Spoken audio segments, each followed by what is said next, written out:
Hi everyone, I'm Anna Jack, a 29-year-old interior designer running my own firm in Boston. And let me tell you, I've got a story you won't believe about how my mother-in-law tried to turn me into her personal servant, but ended up losing everything instead. It all started when I met James Parker. He was the lead architect on a downtown development project, and I was handling the interior design. Our professional partnership quickly blossomed into something more during coffee breaks and site visits. Your vision for these spaces is incredible, James told me during one of our early meetings. The way you balance functionality and aesthetics is exactly what we need. Everything felt like a dream until I met Patricia Parker, his mother. Patricia swept into one of our office meetings as if she owned the place. And technically, she did, being a prominent real estate mogul. "Oh, so you're the designer James keeps mentioning," she said, giving my portfolio a once-over. "Interesting choices. A bit modern for our typical clientele, don't you think?" My business partner, Linda, spotted the red flags immediately. Over lunch the next day, she didn't hold back. "Girl, did you catch that shade she threw at your portfolio? She basically dismissed your entire career in one sentence," Linda said, shaking her head. But I was already falling hard for James. His sister, Diana, seemed to sympathize during a family dinner, pulling me aside to whisper a warning. "Anna, just so you know, Mom's particular about who joins the family. She had her heart set on James marrying Michael Collins. You know, the son of her country club bestie. Family dinners were a minefield. Patricia treated me like an amusing accessory, constantly suggesting ways I could help. Anna dear," she said one night, "since you have such an eye for design, perhaps you could handle the table settings. It'll be good practice for entertaining." When James proposed 6 months later, I was thrilled, until we announced it at one of Patricia's elaborate family dinners. "Oh, how wonderful," Patricia said, her smile tighter than her facelift. "Though perhaps it's a bit soon. Anna, darling, you'll be taking time off work for the wedding, won't you? There's so much to do, and everything must be done properly for our circle." That night, I overheard her on the phone. "Can you believe it, Margaret?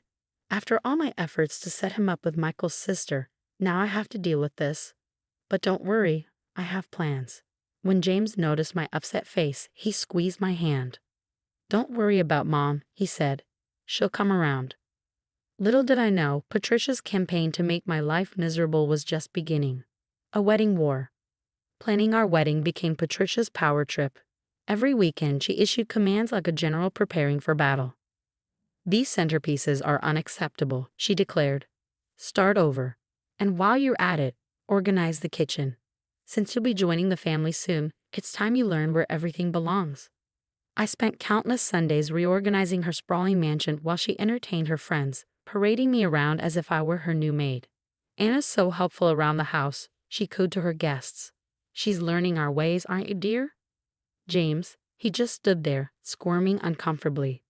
"Mom's just traditional," he said later. "Try to understand." The manipulation didn't stop there. Patricia began scheduling urgent family meetings, always during my client presentations. "What do you mean you can't make it?" she scolded over the phone. "Family comes first, Anna. Or are you suggesting your little design projects matter more than your future family?" Linda started noticing the fallout. Clients were backing out. Contracts mysteriously fell through. "This is weird," she said, slamming her laptop shut after yet another cancellation. "The Hendersons just pulled out. They said they got a call from a supposed former client who warned them about our unreliability." Diana eventually came to my office late one evening, her expression uneasy. "Anna," she began hesitantly, "you need to know something. Remember Jennifer, James' ex? Mom did the same thing to her. Jennifer had a thriving law career before she got involved with our family. Mom made sure she didn't keep it for long." It wasn't long before Patricia's web of lies and manipulations began to unravel. After Jennifer's story and Diana's quiet revelations, I started digging into Patricia's dealings.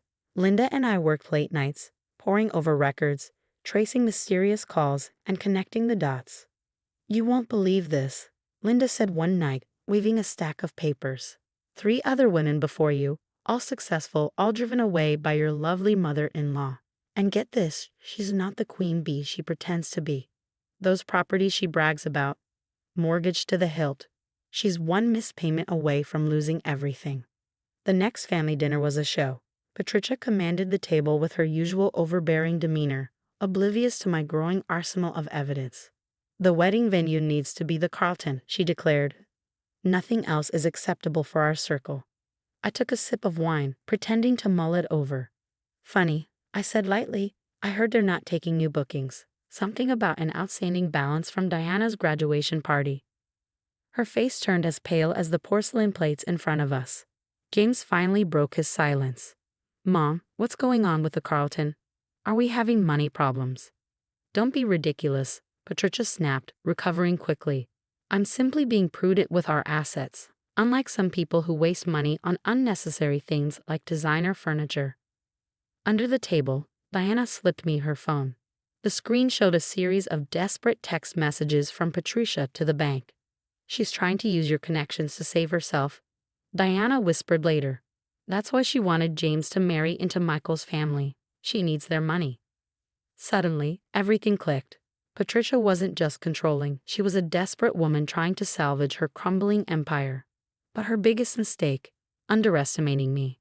The final blow, the breaking point came when Patricia announced her plans at yet another dinner. I've decided to sell the mansion, she said casually, as if it were no big deal. James, darling, I'll be moving into your new house.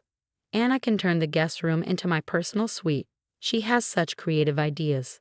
And Anna, she added, turning to me, about your business. It's time to consider what's really important. A proper wife in our circle doesn't work. You'll need to focus on family matters. The audacity took my breath away. That week, her lawyer ambushed us with a prenup.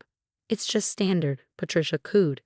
With a small addition, I'll oversee all joint assets to protect the family interests. But Patricia wasn't the only one playing chess. Linda handed me a USB drive during lunch. Your dear mother-in-law has been cooking the books for years, Linda said, a wicked grin on her face. Moving money between accounts, faking invoices, it's textbook embezzlement. Diana had more ammunition. She met me at a coffee shop, dropping a thick folder on the table. I've documented everything since I was 16, she said. The manipulation, the abuse, how she destroyed every woman who threatened her control. There's even a recording of her threatening James's first girlfriend. The piece de resistance came when Patricia demanded a private meeting in my office. I set up a hidden camera, and she delivered her usual performance.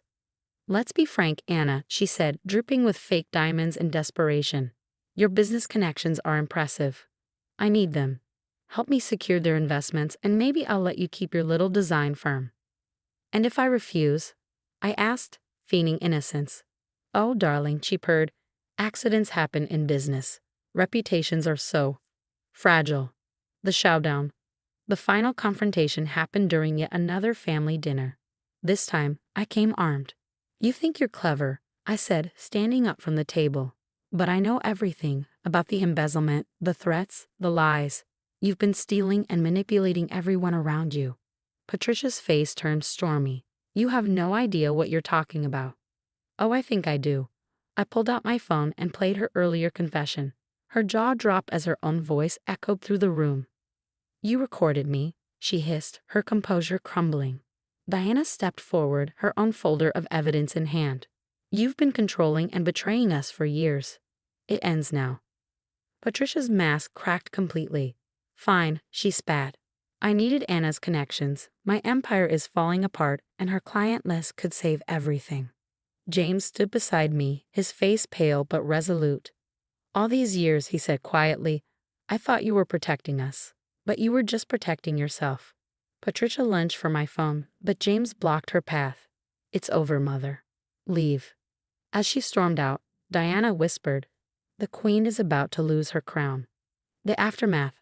I called an emergency board meeting at Patricia's company. Armed with evidence that would dismantle Patricia's empire and reputation, I stood before the board, calm but resolute. Ladies and gentlemen of the board, I began setting the thick folder of documents on the table. I believe you'll find these records enlightening. Your CEO has been embezzling funds for years. Here is proof of every fraudulent transaction. The room erupted. Gasps, murmurs, and hurried whispers filled the air. As I laid out Patricia's crimes, the weight of her manipulations became undeniable. One by one, her former victims began to speak. She threatened to destroy my law career, Jennifer said, her voice steady but filled with emotion. And she succeeded. She tried to blackmail my family, Michael Collins added, glaring at Patricia. We're filing fraud charges for the fake investment scheme she ran. The dominoes fell fast. Patricia's once loyal allies turned their backs, and her wealthy friends scattered like rats abandoning a sinking ship. Did you hear about Patricia Parker? Whispers spread across every country club and gala, living beyond her means, cooking the books, threatening young women. I can't believe we ever associated with her. Margaret, her closest friend, denounced her publicly at a charity gala. Simply dreadful, she declared with a disdainful sniff. Even Diana finally broke free. I'm starting my own business, Mother, she announced, cold but triumphant. And no, I don't need your guidance.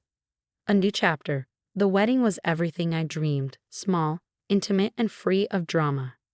A beachfront ceremony with close friends and family. Patricia was notably absent. To freedom, Diana toasted at the reception, raising her glass high. And to never letting anyone control us again, Linda added with a wink. James squeezed my hand, his voice soft. I'm sorry I didn't see it sooner. But I'm proud of you, for how you stood up to her. For how you've built this incredible life. After Patricia's influence evaporated, my design firm soared. The clients she had scared off returned in droves. Your work is exceptional, one of my biggest clients admitted sheepishly. We should have never listened to those false rumors. James and I partnered our firms, creating the city's leading architecture and design company. Another major contract, James announced one evening, waving a stack of signed papers. We're unstoppable together. The sweetest victory? We bought Patricia's foreclosed mansion at auction. When she found out, her fury was almost palpable. You can't do this, she shrieked over the phone. This is my family home. Was your family home? I corrected, my tone cool. Now it's just another property you lost through your own actions. The last I heard, Patricia had moved into a small apartment across town. The galas, the social circle, and her iron grip on everyone's lives were gone. She called again. Diana mentioned during one of our weekly lunches. I blocked her number. James nodded. We all did. We completely renovated the mansion, erasing every trace of Patricia's influence. The room she once planned to claim as her suite. It's now my home office, where I run my thriving business. Sometimes I can't believe how it all turned out, Linda said, sipping champagne during our housewarming party. From her trying to make you her maid to losing everything. Talk about justice. I looked around at my beautiful home, my successful business, and the loving family we had built. Without Patricia's toxic shadow looming over us, life felt brighter than ever. The best revenge isn't just winning, I told my gathered friends and family. It's thriving in exactly the ways they tried to prevent. James kissed my cheek, raising his glass. To new beginnings, the right way. As for Patricia, she became nothing more than a cautionary tale about how greed and cruelty can destroy even the most carefully crafted empire. Some say she still drives by the mansion occasionally, catching glimpses of the life she could have had. But we don't think about her anymore. We're too busy living our best lives.